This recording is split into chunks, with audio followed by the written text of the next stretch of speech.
நம்மள சாப்பிட்டியான்னு கேட்கறதுக்கு 1000 பேர் இருப்பாங்க. வாய் வார்த்தையில சாப்பிட்டியான்னு கேட்கறதுக்கு 1000 பேர் இருப்பாங்க.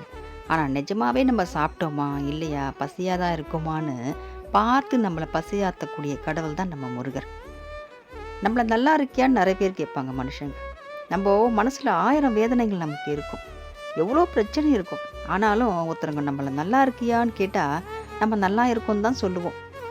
ஆனா உண்மையிலேயே நம்ம நல்லா இருக்கோமான்னு பார்க்கக்கூடியது முருகர் பார்ப்பார்.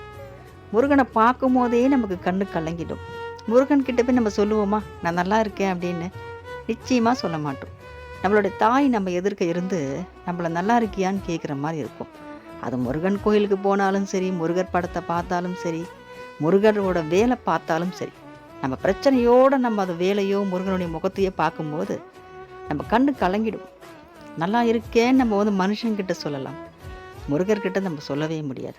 முருகா நான் இப்படி இருக்கேனே, என்னை எப்போ நல்லா வைப்ப? என் கஷ்டம் என்னன்னு உனக்கு தெரியாதா? என் வேதனை என்னன்னு உனக்கு தெரியாதா?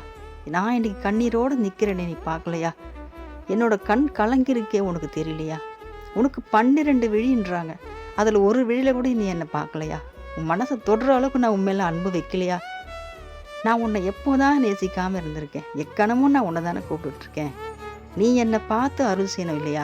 உன் குழந்தை நான் கஷ்டப்படலாமா அப்படின்னு நம்ம மனசு உருகி கண்ணில் தண்ணி வந்துடும். அந்த அளவுக்கு நம்ம முருகனுக்கு நம்ம மனம் உருகி வேண்டுவோம்.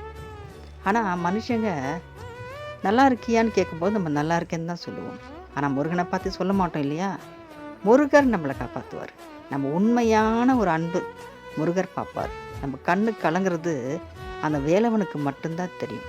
கந்தன் கருணை, கந்தனோட கருணை இல்லாமல் இந்த உலகத்தில் எதுவுமே சுபிட்சமாகாது. கந்தன் கருணை நமக்கு இருக்குது. நம்மளும் சுபிட்சமாக வாழ தான் போகிறோம். நல்லா இருக்கியான்னு யார் நம்மளை கேட்டாலும் சரி, நம்ம நல்லா இருக்கோன்னு மனசார சொல்ல வைப்பார் நம்ம முருகர். நம்ம மனசை குளிர வைப்பார், நம்ம வயித்தையும் குளிர வைப்பார்.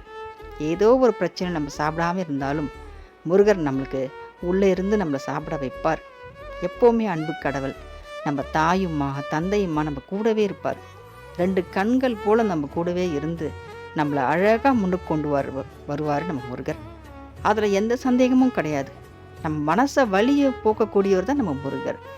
வெற்றிவேல் முருகனுக்கு அரோகரா.